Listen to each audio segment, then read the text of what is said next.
លោកបងកុងចិត្តមនុស្សមិនទៀងទាត់រឿងហេតុពិបាកស្មានរឿងថ្ងៃក្រោយអ្នកណាអាចប្រកាសបាន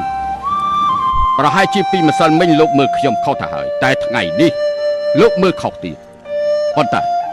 ខ្ញុំនៅតែជាខ្ញុំមិនដែលខ្លាចគេមើលខុសទេ